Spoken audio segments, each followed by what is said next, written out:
রোশনি,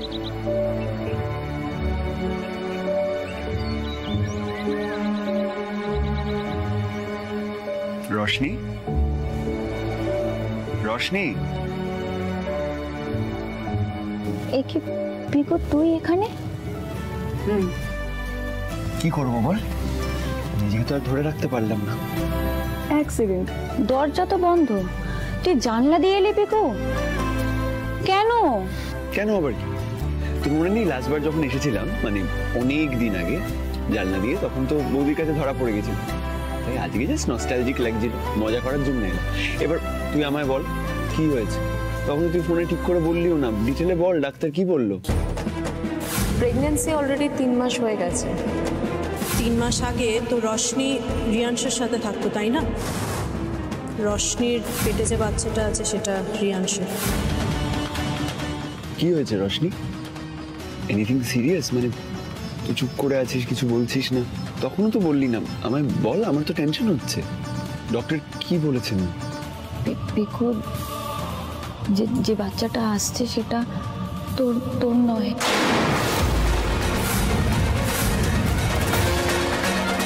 কি? আমি যে 3 মাস আগে কনসিভ করেছি সেটা আমি জানতাম না পিকু। এই বাচ্চাটা তোর নয়, এটা রিয়াংশের।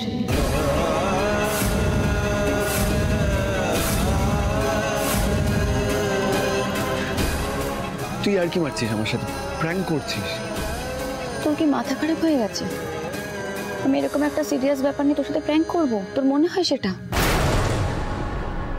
আমি যদি জানতাম যে আমি 3 মাস আগে কনসেপ্ট করেছি, তাহলে আমি তোর সাথে বিয়ে হওয়ার আগেই সবটা বলে দিতাম। বিশ্বাস কর, আমি সত্যি জানতাম না।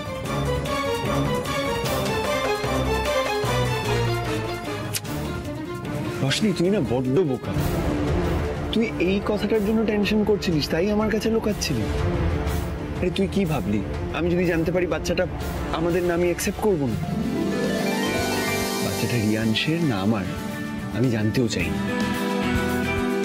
যেটা ইম্পর্টেন্ট, যেটা আমার কাছে ম্যাটার করে, সেটা হচ্ছে এই বাচ্চাটা আমাদের।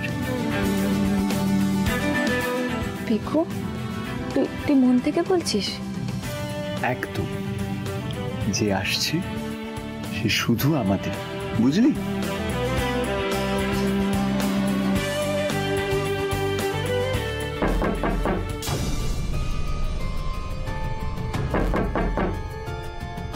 পিকু, রোশনি, আমি এতক্ষণ স্বপ্ন দেখছিলাম।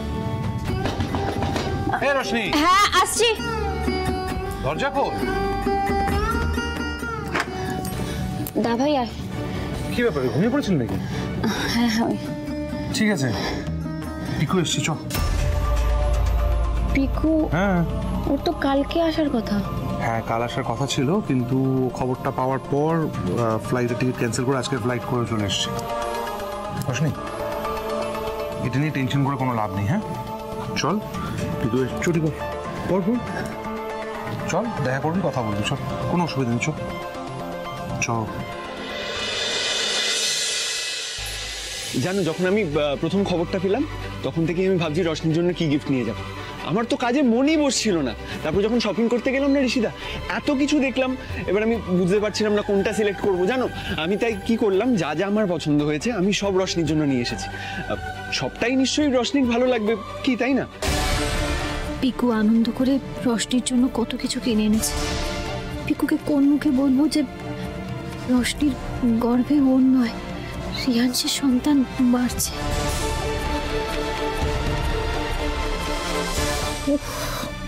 বোমটা যখন ফাটবে তখন যে পিকু কি করবে না। কি হলো, তোমরা এরকম চুপ করে আছো কেন বৌদি? এটা তো খুশির ইভেন্ট, মানে তোমরা এরকম থম মেরে আছো কেন? কি হয়েছে? আর রশনি কোথায় বলো তো? রশনি,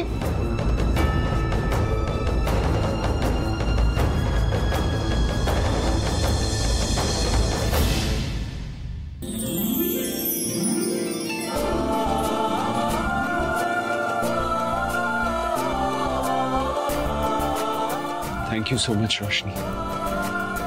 আমার জীবনের সব থেকে ইম্পর্টেন্ট গিফটটা তুই আমাকে দিলি। Thank you.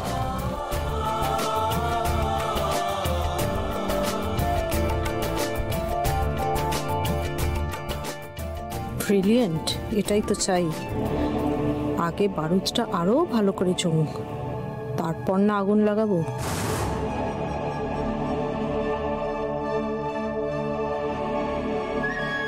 কি হয়েছে রশনি? না বাড়িতে কি কিছু হয়েছে যেটা আমি জানি না? এত খুশির একটা খবর, আমি একাই কথা বলছি, আনন্দ করছি, কেউ কিছু বলছে না। কিছু হয়েছে আমায় বল। রশনি চুপ করে আছিস কেন? আমার তো টেনশন হচ্ছে। বৌদি, দাদা, তোমরা কেউ কিছু বলছো না কেন? কিছু হয়ে থাকলে আমায় বলো, মানে আমি তো বুঝতে পারছি না কি হয়েছে। আমি বলছি,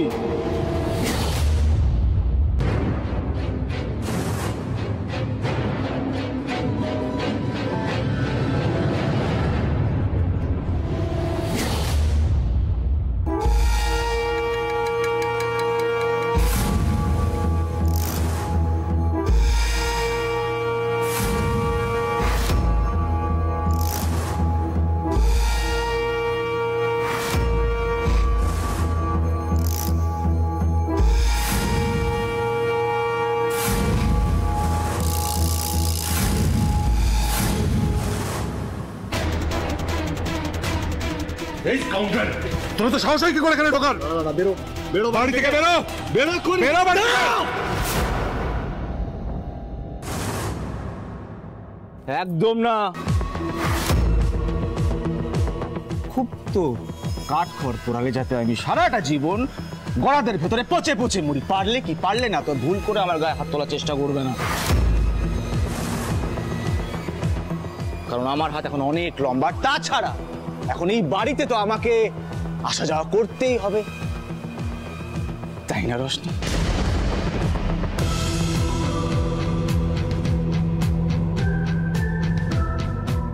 এ কি রশনি, তুমি তোমার প্রেজেন্ট হাজবেন্ডকে সুখবরটা দাওনি? রশনি, প্রিয়াংশ কি বলছে এগুলো? কি মানে? আরে পিকু মেরে ইয়ার, আরে এরা আসল কথা বলবে না, আমি বলে দিচ্ছি। রশনি এখন প্রেগনেন্ট। এটা সুখবর তো বটেই, কিন্তু তোমার জন্য কতটা সুখবর সেটা আমি জানি না, কারণ রশনির গর্ভে যে সন্তান আছে সে আমার।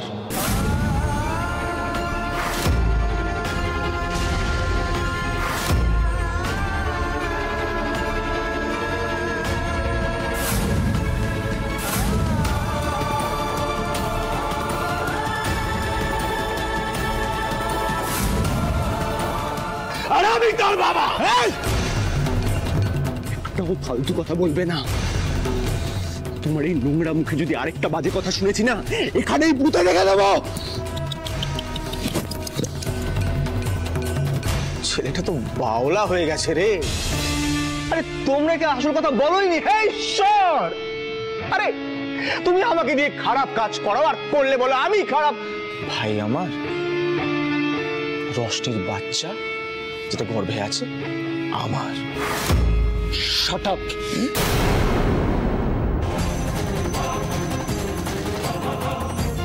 পিকু, রেয়ান্স যেটা বলল সেটা আসলে সত্যি।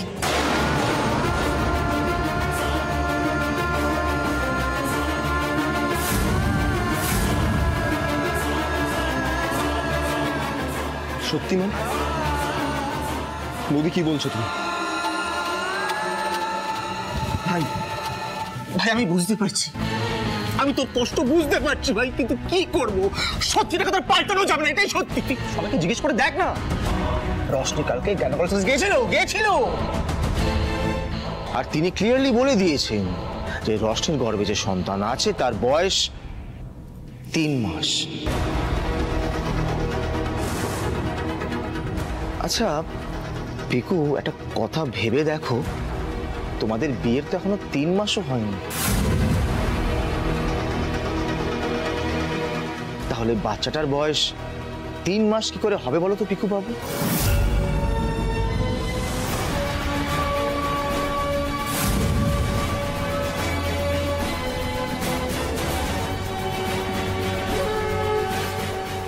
বৌদি,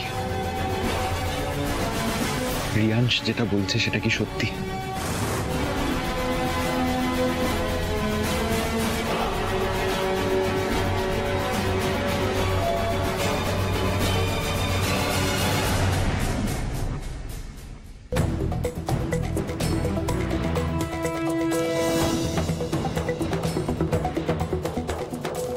তোমরা সবাই জানতে? না, আমি এমন কি করেছি? তোমরা জানতে জানতে তোমরা কেউ বললে, কেউ বলতে পারলে না, একবার বলতে পারলে না, বলতে পারলে না, কেউ একবার বলতে পারলে না, একবার বলতে পারলে না। সবাই জানতে তোমরা, আমাকে এই জায়গা থেকে শুনতে হচ্ছে। সবাই জানতে, সবাই জানতে।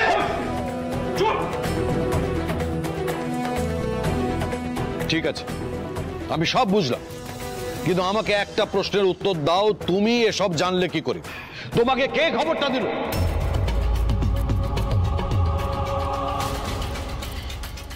আমি।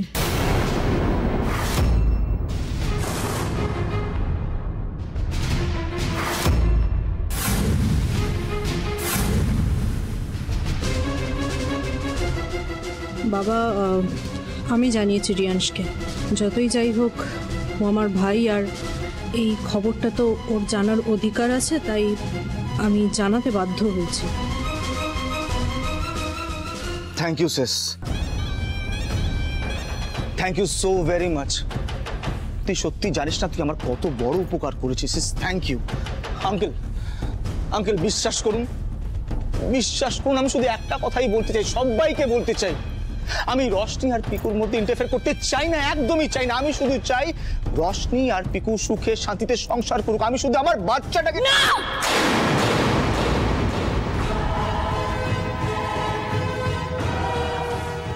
যে আসছে সে আমার সন্তান, আমি তোমাকে কোনো কিছুতেই দেব না। দেবে না? না, দেব না। তোমার মতন একটা নোংরা, একটা ক্রিমিনালের ছায়া অবধি আমি আমার সন্তানের ওপর পড়তে দেব না।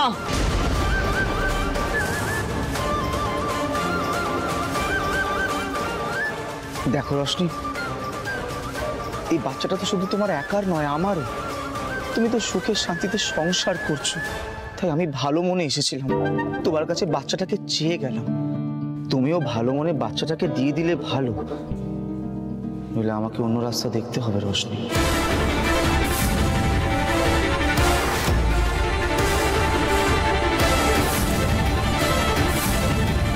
আর এই যে আলো সিংহ রায়, খুব তো নাটক করে আমাকে ঠকিয়ে ডিভোর্স পেপারে সাইন করালে, ভাবলে আমি রশনির জীবন থেকে সারা জীবনের জন্য চলে যাব, কিন্তু পারলে কি? পারলেন।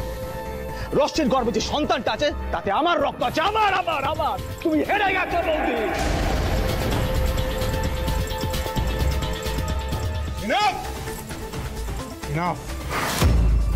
বেশি কথা বলে ফেলছো। এমন কিছু করো না যাতে বাড়ির পরিস্থিতিটা পাল্টে যায়।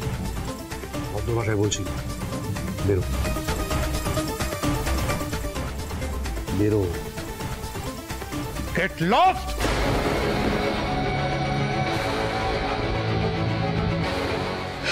Roshni, Roshni please, please Roshni, please আমার বাচ্চাটাকে মেরে ফেলো না। রশনি, রশনি প্লিজ আমার বাচ্চাটাকে মেরে ফেলো না, প্লিজ প্লিজ।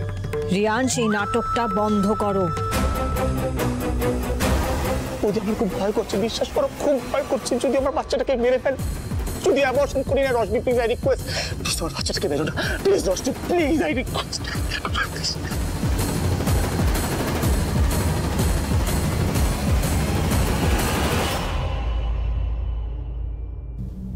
আমি অ্যাবর্শন করব না।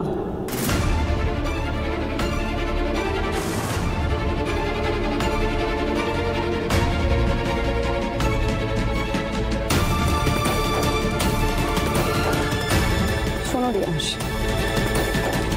আমার গর্ভে যে বাড়ছে সেই পৃথিবীর আলো দেখবে, নিশ্চয়ই দেখবে, কিন্তু তা বলে তুমি এটা ভেবো না যে তোমার পরিচয় আমি তাকে দেব। আমি বেঁচে থাকতে আমার বাচ্চা জানতে পারবে না যে কে ওর বাবা। ও জানবে যে ওর বাবা পিকু।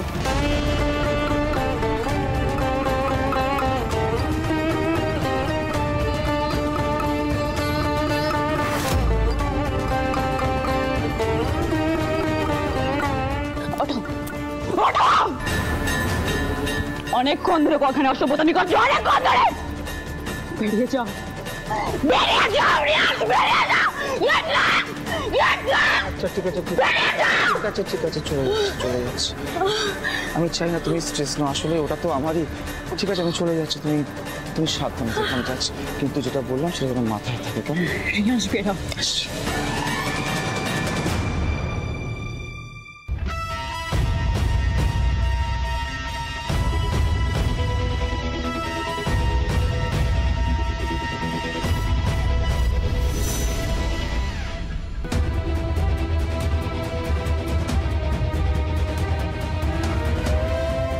তোর সাথে আমার একার কথা আছে, ঘরে আয়।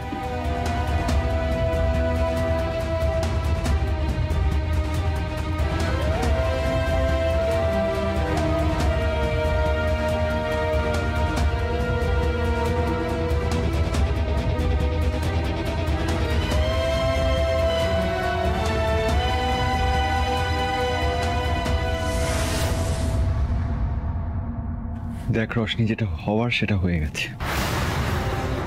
আমি জানি ব্যাপারটায় তোর কোনো দোষ নেই, ওই শয়তানটা তোকে ইউজ করেছে। কিন্তু এখন যত তাড়াতাড়ি সম্ভব আমাদের অতীতটাকে ভুলে যেতে হবে।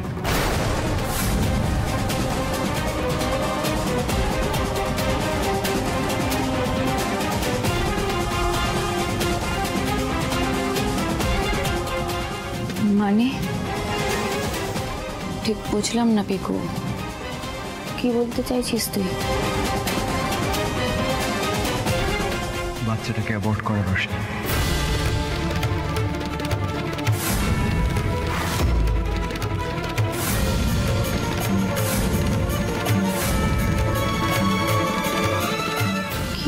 কি বললি তুই এটা? আমি অ্যাবর্শন করাবো? একজন মা হয়ে আমি নিজের সন্তানকে মেরে ফেলবো পিকু? তোর ইমোশনসকে আমি সম্মান করি রোশনি, কিন্তু তোকেও আমার কথাটা বুঝতে হবে। আমি আমার মাকে কি বলবো? তোর বাড়ি, আমার বাড়ি, আমাদের আত্মীয় স্বজন সবাই কিভাবে রিয়াক্ট করবে একবারও ভেবে দেখেছিস? এটা সম্ভব না রোশনি, বাচ্চাটাকে অ্যাবর্ট করা। লোকের কথার জন্য একটা প্রাণকে তুই মেরে ফেলতে চাস পিকু? শুধু সেই জন্য নয় রোশনি, তুই হয়তো ভুলে যাচ্ছিস যে মানুষটার সন্তান তোর গর্ভে আছে, সেই মানুষটার জন্য একদিন তুই আর আমি অনেক দূরে সরে গেছিলাম। সেই মানুষটার জন্য দিনের পর দিন আমাদের স্বপ্ন পূরণ হয়নি রোশনি। সেই মানুষটা তোকে অত্যাচার করেছে। এই সন্তান যখন পৃথিবীতে আসবে তুই তার মুখের দিকে তাকাবি। সত্যি করে বলতো, রিয়াংশের কথা তোর একবারও মনে পড়বে না? না, পড়বে না। তার কারণ এই সন্তানটা আমার, শুধুই আমার। পিকু তুই তো আমাকে ভালোবাসিস, তুই এই বাচ্চাটাকে অ্যাকসেপ্ট করতে পারবি না পিকু? আমি পারবো না।